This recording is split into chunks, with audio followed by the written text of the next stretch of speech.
Bienvenue dans l'univers d'Aloe Vera Atmosphère.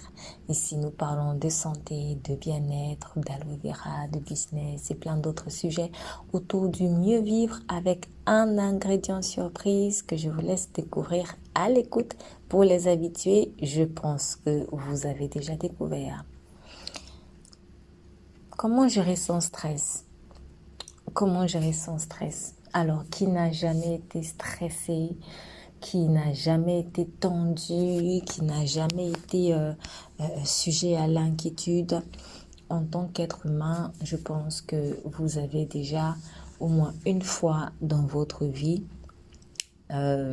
été sujet au stress. Vous avez déjà été stressé, vous avez déjà été inquiété, vous avez déjà été tendu. Et ça ne fait pas du bien. Voilà.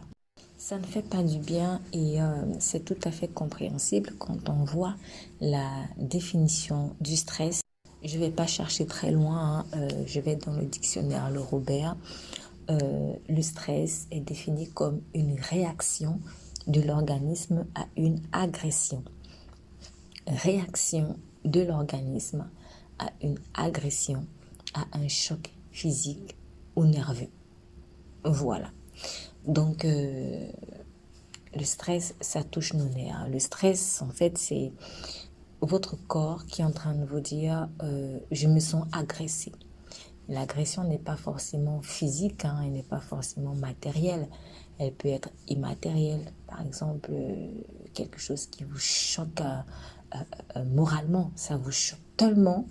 Et là, votre cœur, il dit oula, il se sent heurté, il se sent agressé.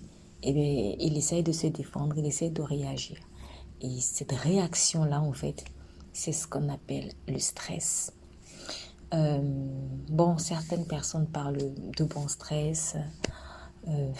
Personnellement, avec le temps, j'approuve de moins en moins cette vision que je comprends parce que j'y ai adhéré pendant des années. C'est-à-dire que si par exemple je devais passer un examen quand j'étais au primaire, au collège, voilà, j'avais besoin de me sentir stressée pour me sentir performante. Mais au fil du temps, en fait, je me suis posé la question de savoir, est-ce que c'est vraiment normal? Je ne pense pas que ce soit normal. Au fur et à mesure que je me suis rapprochée de Dieu, ben, j'ai constaté que ben, j'ai pas été créée pour être stressée. J'ai pas été créée pour être stressée. Si nous vivions dans le monde que Dieu a toujours voulu pour nous, je pense que le stress n'existerait pas. Pourquoi? Parce qu'il n'y aurait même pas d'agression. La violence ne fait pas partie du royaume de Dieu. Non, non, non. L'agression ne fait pas partie du royaume de Dieu. Les traumatismes, les chocs, ça fait pas partie du royaume de Dieu. Donc, c'est un royaume qui est plein de délicatesse, plein de douceur, plein d'amour, plein de bienveillance, plein de bonté. Donc, quand on vit dans un environnement aussi serein, en fait, il n'y a pas lieu il n'y a pas, l'occasion d'être stressé. Alors, plus je me suis rapprochée de Dieu, plus j'ai commencé à voir le stress comme un véritable ennemi. Et donc, la notion de bon stress pour moi a perdu de sa verve. Alors, je respecte l'opinion de chacun, je respecte la façon de faire de chacun, comme je dis, parce que je suis passée par là. Et c'est vrai que ben, souvent, on a besoin d'adrénaline, d'une certaine adrénaline pour se sentir performant. Mais aujourd'hui, personnellement, moi, j'aspire vraiment à plus de calme, à plus de douceur, à plus de bienveillance et je me trouve davantage efficace justement en stressant moins. Au contraire, le plus je stresse, le moins je me sens efficace et le moins je stresse, le plus je suis efficace. Mais je dis ceci, cette transformation, elle s'est opérée au fur et à mesure que je me suis rapprochée de Dieu. Et franchement, je préfère cette version de moi par rapport à l'ancienne version où il fallait absolument que je trouve une source de stress pour pouvoir me sentir performante ou que je me sente stressée pour pouvoir me sentir performante ou alors pour pouvoir avoir l'impression que je prends la chose au sérieux. Le stress n'est pas une bonne chose. Et il y a aussi des situations, c'est vrai, il y a des situations qui nous font stresser parce que quelque part, on les a cherchées. Hein. Par exemple, vous avez tellement procrastiné pour réviser votre examen, votre cours de la route, ou je sais pas moi, ce que vous voulez. Et puis, l'examen, c'est dans quelques jours et vous n'avez pas eu, vous n'avez plus beaucoup de temps, quoi. Et du coup, vous stressez, vous stressez. Ça, ce n'est pas sage. Il faut s'y prendre longtemps en avance. Mais il y a aussi des situations qu'on n'a pas choisies. On n'a pas choisi, vous n'avez rien cherché, mais vous vous faites agresser, vous vous faites insulter, vous vous faites même violer pour certaines, ou pour certains, parce qu'il n'y a pas que les femmes en passant. Vous n'arrivez pas à tenir certains de vos engagements, pas parce que vous ne voulez pas, mais parce que vous traversez une situation qui est indépendante de votre volonté. Et pourtant, vous êtes quelqu'un qui aime bien tenir ses engagements. Vous êtes une personne en général réglo. Et voilà, tiens, j'aimerais justement tirer la sonnette d'alarme par rapport à ces personnes. Si vous avez tendance à être vraiment très réglo, c'est une très bonne chose. Mais j'ai constaté que les personnes justement très réglo, elles peuvent être un peu plus sujet au stress par rapport aux personnes qui sont un peu je m'en foutistes. Alors je ne dis pas maintenant, je ne fais pas une éloge du je m'en foutisme, loin de là, mais c'est un constat que beaucoup de personnes qui sont très réglo, en fait quand elles n'arrivent pas à tenir certains de leurs engagements, elles stressent énormément. Elles stressent énormément. Et c'était mon cas, parfois quelques fois encore, je l'avoue. Et je pense que il faut changer de façon de voir les choses, il faut changer de façon de faire. En fait, ça, ce sont les résidus du perfectionnisme. Ce sont les résidus du perfectionnisme ou alors une manifestation encore du perfectionnisme. C'est très bien d'être réglo, c'est très bien de tenir ses engagements, c'est très bien de pouvoir toujours faire les bonnes choses au bon moment, voilà, de rendre votre rapport à temps, de payer vos dettes à temps, de régler vos factures à temps. Mais vous savez, vous êtes un être humain et on ne vit pas dans un monde parfait. Vous êtes un être humain et on ne vit pas dans un monde parfait. Et vous n'avez pas le contrôle sur tout. Vous n'avez pas le contrôle sur tout. Il arrive des situations que vous ne contrôlerez pas, qui vont vous tomber sur la tête. Et si, à cause de ces situations imprévues, vous n'arrivez pas à tenir certains de vos engagements, eh bien, bonjour le stress. Bonjour le stress. En ce moment, nous sommes le 13 juin 2026 et on sommes en pleine canicule et on voit par-ci par-là des feux, des incendies à cause de cette canicule. Bon, je pense à ces vacanciers, à ces touristes qui avaient envie de se prendre du bon temps, de prendre du bon temps, pardon. Et puis, ben, le feu arrive. C'est pas quelque chose qu'ils ont calculé. C'est pas quelque chose qu'ils ont prévu.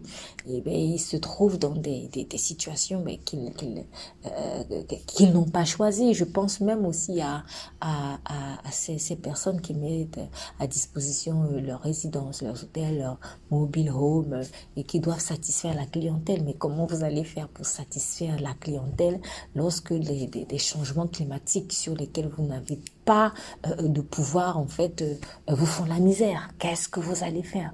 Mais vous voyez ce genre de situation, mais ça va causer du stress. Ça va causer du stress parce que vous allez peut-être perdre une clientèle, vous allez perdre votre matériel, vous aurez peut-être des problèmes même pour vous faire assurer parce que voilà, ça va créer un enchaînement de problèmes que vous n'avez pas choisi. Vous n'avez pas choisi. Mais le stress, il tombe sur vous. Hein. Il ne tombe pas sur les changements climatiques. Le stress, il tombe sur vous. Alors, comment faire pour s'en prémunir? Moi, personnellement, au fur et à mesure que j'avance avec Dieu, en fait, j'apprends à lâcher prise. J'apprends à lâcher prise parce que je me dis, j'ai pas, dans la mesure où, attention, dans la mesure où j'ai pas cherché une situation, qu'est-ce que je peux faire? Qu'est-ce que je peux faire? Je peux rien faire en fait. Je ne peux rien faire. Donc, dites-vous déjà, admettez en fait votre impuissance. Parce que l'une des sources du stress, c'est que on n'admet pas notre impuissance. Il faut déjà que vous admettiez votre impuissance. Il faut que vous admettiez vos limites. Parce que si vous n'admettez pas que vous êtes limité, ben, le stress, il va rester collé à vous. Donc, reconnaissez que vous êtes impuissant. Reconnaissez, si c'est le cas, que vous n'avez pas cherché. Parce que c'est vrai que quand on a cherché, quand on est vraiment en partie responsable, quand on est quelque part la cause de ce qu'on subit, c'est plus difficile en fait de gérer le stress. Donc voilà. Mais dans la mesure où vraiment c'est quelque chose qui vous est tombé, voilà, comme ça, vous n'avez pas cherché, eh bien, lâchez prise en fait. Lâchez prise. Donc, reconnaissez votre humanité, vos limites. Reconnaissez que c'est une situation imprévue et que ça peut arriver.